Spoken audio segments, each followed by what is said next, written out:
Myself, Dr. Jineshwar Yaligouda. Today I am going to explain about the history of anatomy. So today we are going to discuss about the history of anatomy. So my lecture will be on the history of anatomy. It is very important to know all the students of first year students of medical science. What is the main subject of the first year is anatomy.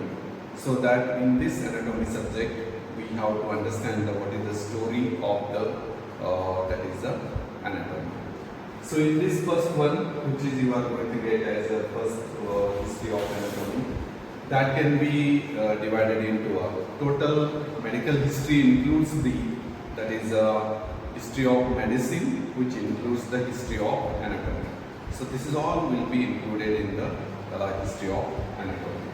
So in this I am going to explain there is a two periods which is we call or divide into two periods, that is the Greek periods and after the BC Roman period. So that Greek period, which is before Christa, it is started, and that which we call as the Greek period. Then afterwards Roman period, which is we are going to call as after Christa's death, we are going to call as a Roman period. So in this we are going to call first one in the history. So two histories, medical history as well as medical history. In that we get that is an explanation or that is inclusion of that is a history of anatomy. So what is the history of anatomy states here? So anatomy subject is we call as a mother of medicine. So that it is a very important subject, and unless and until you know all the body parts and body organs, body structures, their functions, and applying this to your practice, that is understanding this is very important. So that we will begin with the first one, Greek period. Before Christa it was started, and that is the era of Hippocrates. Hippocrates, he is a person who we call him the father of medicine. So it is very important. He lived during the period of 400 BC, so that he named as a father of medicine. So that his writings of the first writings or his literature or his Hippocrates writings relating to the anatomy, they are the first one which is we are getting literatures in the anatomy. So that we include we call the Hippocrates is called as the father of medicine. So that it is very important, and him only we call as the founder of anatomy. Next comes about the Herophilus. So whatever the Herophilus Chalcedon, he lived during the 300 BC. So he was a Greek physician, and he is named as a father of anatomy. How we call him the father of anatomy? That is we are going to call that is a Herophilus. Herophilus, he is a Chalcedon. He lived during the 300 BC, and him we are going to call as a father of anatomy. He was a Greek physician, and also he was one of the first person to dissect the bodies. So whoever started the anatomy study by dissecting the dead bodies, so that is all by which is by the Herophilus Chalcedon. So next, what is the importance of Herophilus? He has discriminated or differentiated between the artery and veins, nerve and tendons, then cerebellum to the cerebellum, and sensory to the motor system of all CNS. All that is done by the Herophilus. So more importance of Herophilus is whatever the scriptures which is written by the relating to the hyoid bone, duodenum, they are very important related to the Herophilus. So that Herophilus, he is a father of anatomy. So this is all includes 300 BC started the medical era, which is we have, that is the Hippocrates era, that is the 400 BC. So this is a very important which is we have to remember. And father of anatomy, Herophilus wrote the book that is known as a special treatise of the eyes. So that is the one book written by the Herophilus. That is the first book which is anatomy book written by the father of anatomy, that is the Herophilus. So Roman period. I have already told the Roman period started after the death of the Christa. So that period which is beginning at the 130 to the 200. So first person in this is a Galen in Roman period, which is a person whom we are going to get. Galen is the first person who's he was a physician and prince of physician him called, and practiced medicine at Rome. So that Rome period, that is a Galen lived, and him is named as a, that is a, we are going to call as a prince of the physician. So this is the one which is you have to remember in the Roman period, that is a Galen who was a person lived during the 130 to 200 AD. So that is a, he was an experimental physiologist. So Galen, you have to remember, he is a experimental physiologist. So he wrote the voluminously theory part which is relating to the medical subject like anatomy, physiology, pathology, symptomatology, and treatment part demonstrated and wrote in the anatomy book. So that book which is named as a De Anatomicis Demonstrationis. So this is the one which is a book which is written by the Galen. So that is a subject nearly 15 centuries. That is one which is a famous book was written by the Galen. Next, after the Roman period, Galen, then we are going to go to the next part which is we get as the 14th century. In the 14th century, we are going to get most important person in the 14th century is the Mundinus. So Mundinus, Lucy we call, he lived during the period of 1276 to the 1326. So that his period was the 1276 to the 1326. So he was a restorer of anatomy. Whatever the restoring continuation of the anatomy knowledge and the addition to anatomy, so that is done by the Mundinus. So he was, that is a Mundinus, called as a restorer of anatomy. So that he is an Italian anatomist and professor of anatomy. So he wrote the book known as Anatomia. So in the 14th century we get the person anatomist we are going to call, that is a Mundinus. So Mundinus, Lucy we call, and he was a professor of anatomy, and he wrote the book known as Anatomia. So that is the one which is a book is very important during the textbook over the century. So that is in that century, 1200 to 1300, this century, the most important book was written by the Mundinus Lucy, and that is a book known as Anatomia. So that is a very important, and this was a book which is used for the dissection. So this is like a dissection manual that is taught for the how to dissect and demo. That all will be explained by the Mundinus during the 14th century. So he was named as Mundinus Lucy, and the book is Anatomia, that is helping for the student to dissect the bodies. So in the 15th century, Leonardo was a person, Vinci, we call Leonardo di Vinci, from Italy, that is lived during the period of 1400 to 1552 to the 1500 to 19. He lived, and he was the originator of cross section. So he was a person who is cross section of the anatomy books which was written.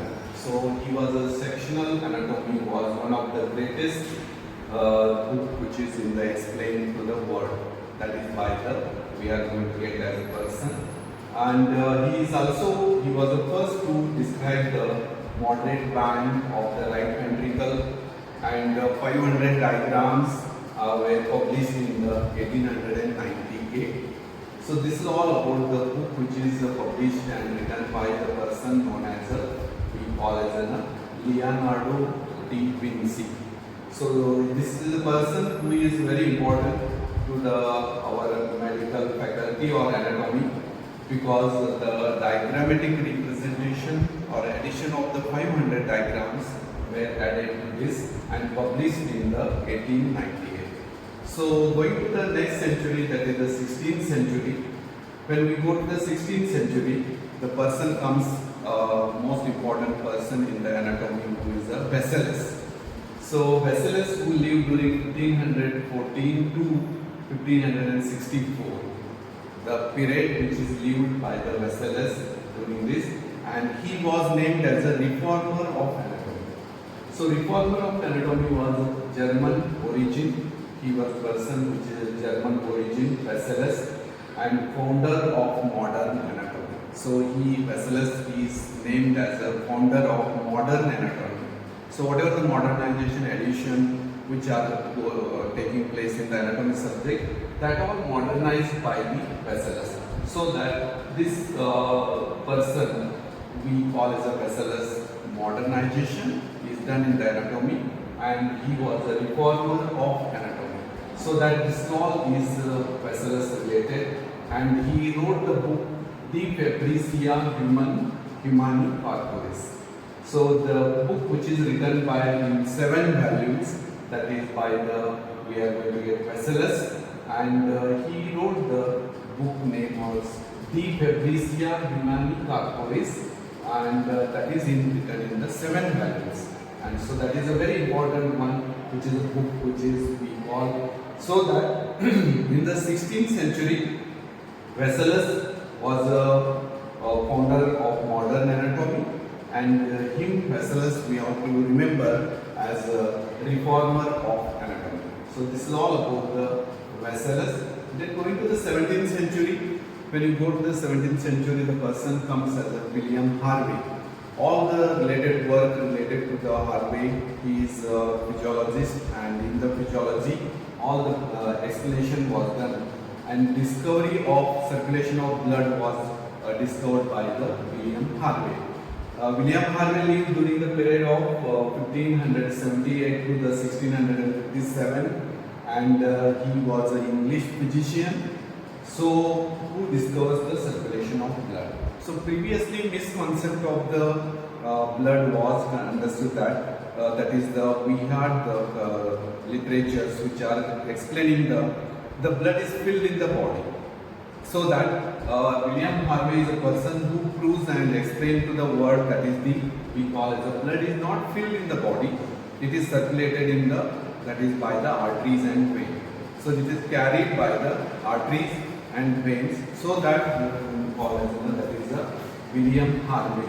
So he was the first person which is a motion of the heart and blood in the animals are demonstrated by that is a William Harvey. So William Harvey more work on the cardiovascular system, and heart and circulation of blood is done by that is a William Harvey. So next going to after the Harvey, 17th century we are reaching. In the 17th century we get the William Harvey, that is the one person whose I have already discussed. Then going to the 18th century, in this William Hunter. Hunters are John Hunter and William Hunter are the most important persons in the anatomy and surgery. So that related to he was a person, William Hunter, London, lived during 1718 to the 1783. So that he introduced the present day embalming with the help of that is Harvey's discovery. That is what Hunterian Museum we can get in this. Then William Hunter, who is introduced the embalming method, how the body's preservative mechanism is started here. So how to preserve the body parts, how to preserve, that all will be started in the era of that is the 18th century. In this William Hunter and brother is John Hunter, they work in the surgery and anatomy. So that most important hunters we get in the Hunterian Museum. So we get the 19th century. So dissection of medical student was made compulsory. So what is important here? At the 19th century, the first year medical student has to undergo for the full or total body dissection, and it is made compulsory, and that is which is in the Edinburgh, 1826 in the Edinburgh. That is a body dissection for the medical student is made compulsory. That is the one. And after that, in 1833 Maryland, also they made the law for the dissection of the dead bodies for the students of the first year medical student. So that is the one which is started in the 19th century. So that dissection is most important part in the anatomy study. So that is started here. So Edinburgh, then we get the Warburton Anatomy Act was passed. So that is Act is 1932 passed in the England. England is the first country which is passed, that is an act in the form of dissection act, anatomy act. So that is the one which is in the 1930. So that is commonly in the England we call it the Warburton Anatomy Act. So this all is important. Then formalin was used for the fixation in 1890. This was the one which is a formalin was introduced, and the X-ray were already discovered in that time. So endoscopy and various developments of the in the medical field started here. So anatomical scientists were founded in the Germany, that is Britain and America. So these all are the scientists who lived in the America, German, and we are going to get in the Britain. So this is the one which is a note is very important to note down, formalin preservative. Then acts are passed and medical students are made compulsory to dissect the dead body. So that is very important. So lastly, you have to remember one person known as Henry Gray. He was a recently anatomy history name added, and the great work done by the Henry Gray. So Henry Gray lived in the 1827 to the 1861. He lived, and he was the author of Gray's Anatomy.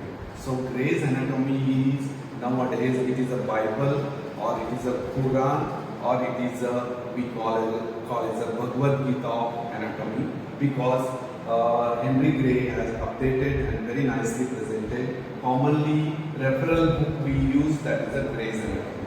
So when you can see the what is the period he lived, Henry Gray, 1827 to 1861. So very 34 years of life in the short period he lived, and he has done the great work of that is a Gray's Anatomy. So it is very important to understand and upgrade our knowledge, to get the knowledge. Our lifetime is goes about 25 to 26 years, and remaining 10 to 15 years, whatever the 10 to 12 years, that work was done by the Henry Gray, and very short life was he got, that is a Henry Gray, that is a 34 years. Within the 34 years, this is I have told the Bible or the Quran or the Bhagavad Gita of anatomy, that was the great work done by the Henry Gray, and commonly we use and called as a Gray's Anatomy for the reference book in the our medical field, that is the anatomy. So this is all about the we are going to get in the history of anatomy. So you all are the also students who are in studying the medical line, studying the anatomy. You all are the present century. You are also the history maker in the anatomy, because many things we have to make the upgradation of brains part and other to discover, and we are going for the nanotechnology, robotic technology for the brain surgery, and we have the MRI to the advancement of the PET scan. All this is the advancement going on in the field of medical science and correlating with the anatomy. So that is very important to know, all my dear students, that is the history includes you also. What you are the contributor in the anatomy history is, that is nowadays you know to promote for the person or the people or the society to donate the body donation. So after the death, the body donation has to be done, eye donation, organ donation. So all you have to, my dear students, you have to work as ambassadors for the organ donation and body donation. So your contribution of this starts in this century, and you are your addition of your total history of anatomy started. So that is very important to remember. You have to promote this, go and approach to the society when you practice. You have to promote the people to body donation for the medical students, and also you have to promote for the people who are there to donate the organ donation. And this is what history it is ending with U only, and this century. So this is all about the advancement and history of the anatomy. So briefly I have covered that is the history of anatomy, and that is we dealt today. So from the Roman and Greek period, and what is the advancement, who is the founder of medical science, Hippocrates, Herophilus, Vesalius. So all these are the most important persons in the history of anatomy, and this is briefly about the history of anatomy.